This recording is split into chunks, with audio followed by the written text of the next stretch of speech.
Hello friends, இன்றைக்கி வீடியோவில் பூண்டு குழம்பு எப்படி செய்கிறது அப்படிங்கிறத பார்க்கலாம். நான் ஒரு வேறு மாதிரி மெத்தடில் செய்வேன், அதை நான் உங்களோட ஷேர் பண்ணிக்கிறேன். நம்ம தேவைக்கு பூண்டுங்களை உரிச்சிட்டு அதை நல்லெண்ணெயில் நல்லா வதக்கி எடுத்துடணும். அந்த எண்ணெயில் கருவேப்பிலையும் கொஞ்சம் வதக்கி எடுத்துக்கலாம். பூண்டு கொஞ்சம் அந்த பச்சை வாடை போகிற அளவுக்கு கொஞ்சம் வதக்கி எடுத்துக்கலாம்.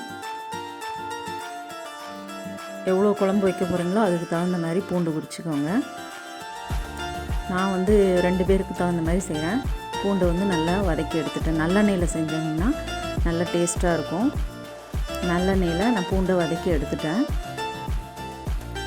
அதுலேயே வெங்காயம் தக்காளியும் வதக்கி எடுத்துக்கிற போகிறேன். வெங்காயம் ஒரு 2 வெங்காயம், ஒரே ஒரு தக்காளி பழம், புளி கொஞ்சம் ஊற வச்சுக்கோங்க. வெங்காயத்தையும் நல்லெண்ணெயில் நல்லா வதக்கி எடுத்துக்கலாம். வெங்காயம் தக்காளி ரெண்டையுமே நல்லா வதக்கி எடுத்துட்டு ரெண்டுமே கொஞ்சம் ஆறின பிறகு தனித்தனியாக மிக்சியில் ட்ரை பண்ணி எடுத்துக்கலாம். பூண்டு கருவேப்பிலையை லைட்டாக குறப்பாக அரைச்சி எடுத்து வச்சுக்கலாம். தக்காளி வெங்காயத்தை கொஞ்சம் பேஸ்ட்டாகவே நல்லா அரைச்சிக்கலாம். நல்லா குழம்பு நல்லா கட்டியாக கிரேவியாக வரும், அதனால் அந்த மாதிரி அரைச்சிக்கலாம். இப்போ தக்காளி வெங்காயம் வதக்கியாச்சு. கருவேப்பிலையும் அதுலேயே கொஞ்சம் அந்த பச்சை வடை போகிற அளவு வறுத்து எடுத்துக்கலாம். பூண்டும் கருவேப்பிலையும் அரைச்சி எடுத்துக்கிறேன். அதுக்கப்புறம் தக்காளி வெங்காயத்தையும் அரைச்சி எடுத்துக்கிறேன்.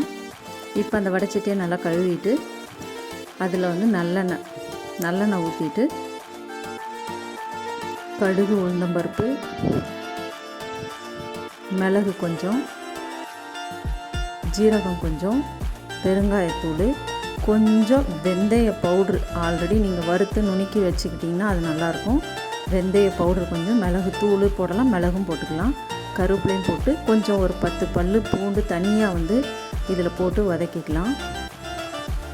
அதுக்கப்புறம் தக்காளி வெங்காயம் அரைச்ச பேஸ்ட்டை ஆட் பண்ணிவிட்டு அதுக்கப்புறம் பூண்டும் கருவேப்பிலையும் அரைச்ச பேஸ்ட்டையும் அதில் ஆட் பண்ணிவிட்டு மஞ்சத்தூள், வத்தத்தூள், மசால் தூள் இது எல்லாத்தையும் நல்லா அது தேவைக்கு ஆட் பண்ணிக்கோங்க. நான் காரம் கொஞ்சமாக தான் சேர்ப்பேன், அதனால் காரத்தூள் கம்மியாக போட்டுக்கிட்டேன்.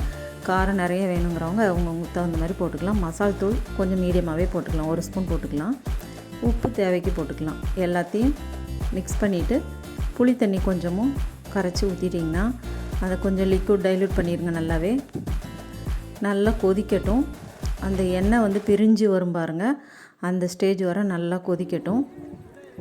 பூண்டு நல்லாவும் அடிச்சிட்டோம், அதோட சத்தும் சேர்ந்துடும். பூண்டும் கொஞ்சம் உரிச்சும் போட்டிருக்கோம், அதனால் இது பூண்டு கொஞ்சம் முழுசாக கிடக்கிறது பார்க்கறதுக்கு நல்லாயிருக்கும். சுவையும் நல்லா டேஸ்ட்டாக இருக்கும். ட்ரை பண்ணி பாருங்கள் ஃப்ரெண்ட்ஸ். தேங்க்ஸ் ஃபார் வாட்சிங்.